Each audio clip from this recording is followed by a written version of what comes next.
तो हम next topic start करें जो कि हमारा ब्रूसेलोसिस, जो कि हमारा थर्ड टॉपिक है उस 10 लिस्ट में से। जो हमने 10 लिस्ट बनाई है इस चैप्टर की, उसमें थर्ड टॉपिक है। उसके एंटीजन स्ट्रक्चर, दो तरीके के एंटीजन स्ट्रक्चर पाए जाते हैं, एम एंड ए एंटीजन, जो कि 3 स्पीसीज में मिलते हैं। इसकी जो बी मेल इंटेंस, इसके अंदर एम एंटीजन प्रीडोमिनेंट होगा, बी अबोटस के अंदर ए एंटीजन प्रीडोमिनेंट होगा, बी स्विस के अंदर आइदर एम और ए एंटीजन प्रीडोमिनेंट होगा।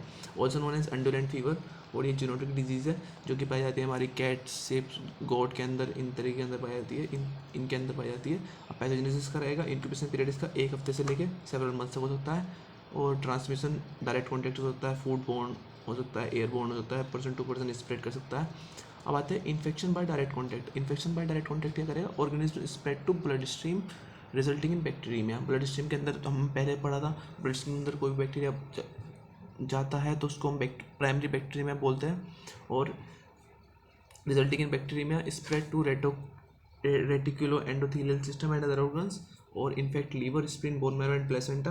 अब इनिशियली न्यूट्रोफिलिक इन्फिल्ट्रेशन, पहले न्यूट्रोफिलिक इन्फिल्ट्रेशन होगा, लेटर ग्रेनुलोमा फॉर्मेशन होगा, फिर इसके बाद survival in macrophage and monocyte.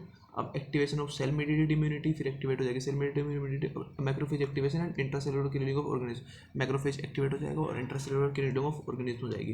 अब आते हैं इसके लैब डी के अंदर हम इसमें पढ़ेंगे specimen, blood, bone marrow, CSF, ये सब ले सकते हैं। Blood culture by Castaneda, biophysic media, BHI broth, या फिर अगार, ठीक है, या फिर ऑटो, अरे यार ये क्या हो गया,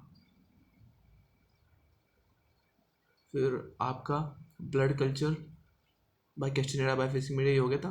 अब automated technique that is BacTec और BS बैक्टी या अलर्ट।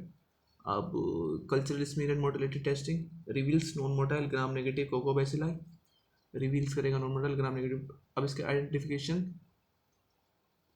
जो रहेंगे वो हमारे conventional biochemical test, catalase positive दिखाएगा, ऑक्सीडेज पॉजिटिव दिखाएगा, यूरियस टेस्ट पॉजिटिव दिखाएगा। ये ऑटोमेटेड आइडेंटिफिकेशन सिस्टम मार्लिटॉफ और वीवीटेक, ठीक है, वीटेक नहीं वीटेक, ठीक है, ऑटोमेटेड आइडेंटिफिकेशन सिस्टम मार्लिटॉफ और वाईटेक, ठीक है। सेरोलॉजिकल एंटीबॉडी डिटेक्शन जो रहेगा वो स्टैंडर्ड एग्लूटिनेशन टेस्ट डिटेक्ट करेगा IgM एंटीबॉडी को, और 2ME standard agglutination test detect करेगा IgG एंटीबॉडी को। डिटेक्ट क्रोनिसिटी डिटेक्ट करेगा। इसके मॉलिक्यूलर मेथड रहेगा हमारा PCR detecting RRS, RRL gene, OMP2 gene, BCSP31 protein, ठीक है।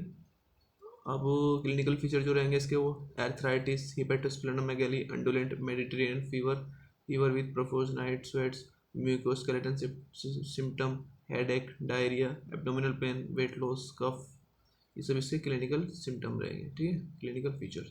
अब ये हो गया हमारा टॉपिक खत्म। अब नेक्स्ट इसमें स्टार्ट करेंगे HIV, ठीक है।